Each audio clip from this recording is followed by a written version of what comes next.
ఏం అర్థం చేసుకోవాలి? మ్యూట్ తెలుసా, అన్మ్యూట్. బహిష్కరణ చేశారు అంటే వ్యాలిడ్ రీజన్స్ చేస్తే తప్పని నేను అనుకున్నాను.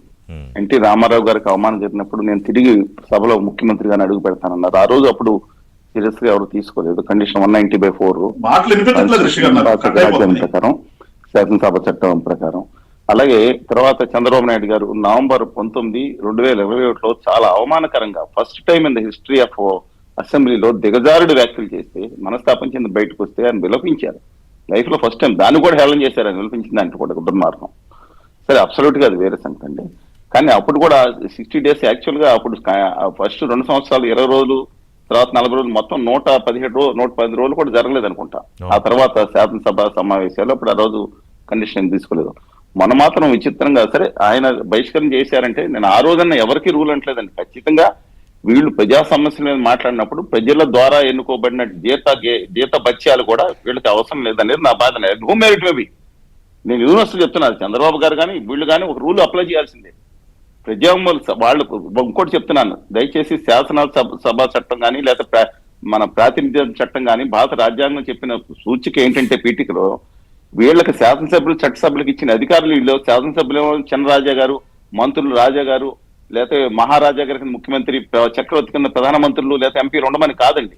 వీళ్ళకి రాజ్యాంగం ఇచ్చిన బాధ్యత ఏంటంటే ప్రజా సమస్యలని అసెంబ్లీలో వినిపించి సమస్యల పరిష్కారానికి దోహదపడి అవసరమైన చట్టాలు సవరించడం కానీ కొత్త చట్టాలు చేయటం ఇంత మాత్రమే బాధ్యత. ప్రభుత్వం వేరు, శాసనసభ్యులు వేరు. వీళ్ళు ఒక్కొక్కళ్ళు కూడా శాసనసభ్యులు ఇవాళ ప్రభుత్వం లేనప్పుడు శాసనసభ్యులు, ప్రతిపక్ష నేత హోదా ఉంటే కేబినెట్ హోదా ఉంటే లేనప్పుడు శాసనసభ్యులు. వీళ్ళకి ఇచ్చిన శాసనసభ ఏంటంటే ప్రజల సమస్యలు వినిపించటం అంతే తప్ప సామంతరాజులుగా వ్యవహరించడం కాదండి. అలాంటి సందర్భంలో డెఫినెట్ గా ఆ బహిష్కరణ చట్టం ఏదైతే ఉందో దానికి దాన్ని చేస్తారనేది ఏదైతే ఇప్పుడు రఘురామకృష్ణరాజు గారు వెరీ టఫ్ అయినా అందుకని మరి ఏమనుకున్నారో అది రావటం జరిగింది. సరిగ్గా ఆ టైంకి ఆయన కూర్చోరు కదా, మీరు గమనించారు కదా. ఇప్పుడు గవర్నర్ ప్రసంగం జరిగినప్పుడు మా అవతల మోషన్ రాజు గారు, తర్వాత ఇటేపం అయ్యన్ పాత్రుడు గారు కూర్చుంటారు. ఈ సందర్భంలో అదే రఘురామకృష్ణరాజు గారు కూర్చుంటే ఒక నిమిషం కూడా కూర్చొని ఉండరు ఆయన. That different issue. నేను చేసింది బియాండ్ దట్ మాట్లాడుతున్నాను అనుకోండి. కానీ నేను అందుకని ఇవాళ ఒకటి చెప్తున్నాను, విచిత్రం ఏంటంటే, ఒక దౌర్భాగ్యం ఏంటంటే, ప్రత్యేక హోదా కోసం ఆయన విమర్శిస్తాను లేదా దీక్షలు చేస్తాను ఎవడన్నా ఇది అని మాట్లాడిన వ్యక్తి వాళ్ళ ఆయన హోదా అంటే వాళ్ళ నాన్నగారు గుర్తుంచుకోమనండి. ఆయన బాగా గుర్తుంటుంది ఆయనకి. 1994లో ఆయన బాగా ఫాలో అయ్యారు కదా. అప్పుడు కాంగ్రెస్ పార్టీకి 26 సీట్లు వచ్చి ప్రతిపక్ష హోదా దక్కలేదు. పీజీఆర్ గారు ప్రతిపక్ష హోదా గురించి పోరాటం చేయాల. ఆయన శశిధర్ రెడ్డి గారితో కలుపుకుని హైదరాబాద్ బెరస్ కింద ఆ రోజు గట్టిగా ప్రభుత్వాన్ని నిలదీశారు, నిలబడ్డారు. హోదా వస్తేనే పని చేయాలనేది మూర్ఖత్వం. రెండోది, పార్లమెంట్ లో కాంగ్రెస్ పార్టీకి దాదాపు 10 సంవత్సరాలండి 2014-24 ప్రతిపక్ష హోదా ఇవ్వలేదు. నోరు మూసుకుని కూర్చోలేదు వాళ్ళు. నా ప్రతిపక్ష హోదా కోసం అడిగారు, సోనియా గాంధీ ఇవ్వలేదు. తర్వాత మాధవరెడ్డి గారని 1984లో the largest political in the Indian హిస్టరీలో తెలుగుదేశం పార్టీ 84 నుంచి 89 వరకు ఈ దేశంలో ప్రధాన ప్రతిపక్ష పాత్ర పోషించింది. కానీ ప్రతిపక్ష హోదా ఇవ్వలేదు. ఇమ్మని చెప్పి అడిగారు. మాధవరెడ్డి గారు ఉన్నారు, లేదా రాజ్యసభలో ఈయన కూడా ఉండొచ్చు, ఉపేంద్ర గారు ఉన్నారు. కానీ ఇవ్వలేదు. ఇవ్వనంత మాత్రం అసలు కాదు, చేస్తే మంచిదన్నారు. కానీ ప్రభుత్వం ఇవ్వలేదు ఆ రోజు. ఇప్పుడు కాంగ్రెస్ పార్టీ డిమాండ్ చేసే హక్కు లేదు మొన్న. ఎందుకని సోనియా గాంధీ గారికి ఎందుకు ఇవ్వలేదని గొడవ చేశారు. కానీ ఆ రోజు మన మాధవరెడ్డి గారికి ఎందుకు ఇవ్వలేదు? లోక్సభలో ఫ్లోర్ లీడరు మాధవరెడ్డి గారు తెలుగుదేశం పార్టీ ఎందుకు ఇవ్వలేదు? అదే అప్లై చేసింది కేంద్ర ప్రభుత్వం. నీకు అక్కడ ఇవ్వలేదు కాబట్టి ఇక్కడ ఇవ్వలేదు అంది. మాట్లాడలేకపోయారు వాళ్ళ. ఎందుకంటే నువ్వు చేసిన న్యాయం వ్యవస్థను మనం కాపాడాలి.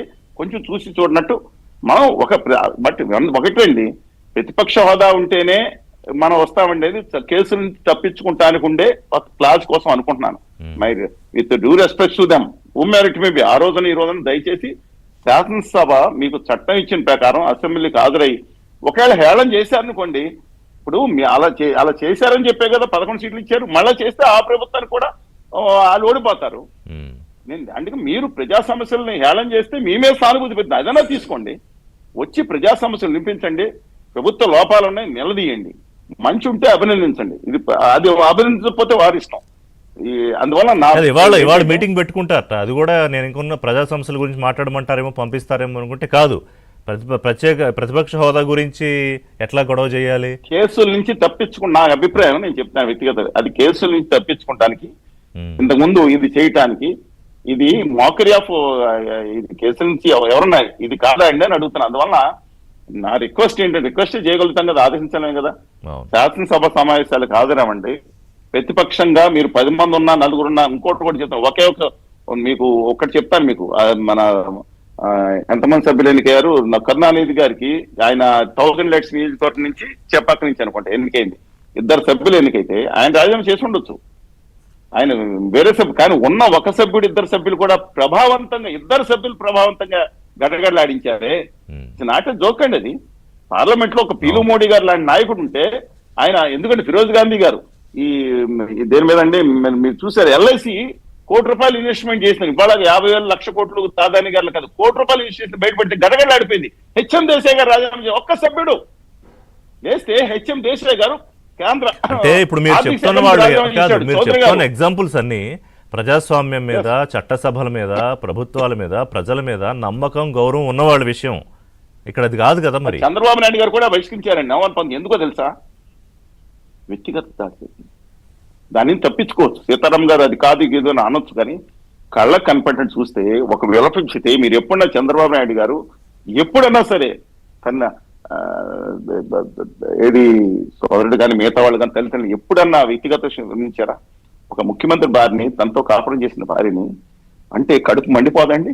ఆయన మాట్లాడి, నేను చెప్తున్నానండి, ఎవరన్నా సరే హూమెరెక్ట్ రేపు భారత్ గారు కానీ ఎవరిగానన్నా కంటితో తూతండాలు వ్యవహరించాలి. ఇంత దిగజారు మాట్లాడడం ఎప్పుడు ఉందండి? ఒక ముఖ్యమంత్రిని బూతులు తిట్టిన సందర్భం ఎప్పుడైనా? బూతులు తిట్టడం దుర్మార్గం, కానీ వ్యక్తిగతమైన క్యారెక్టర్ అసాసినేషన్ చేశారు కదా, పట్టిన కొడుకు ఎంత కడుపు మండిపోతుందండి. ఒక్కొక్కడిని నేను చెప్తున్నానండి, ఎవరన్నా కానండి, హూమెరెక్ట్ maybe, come whatever, absolute nonsense, inhuman.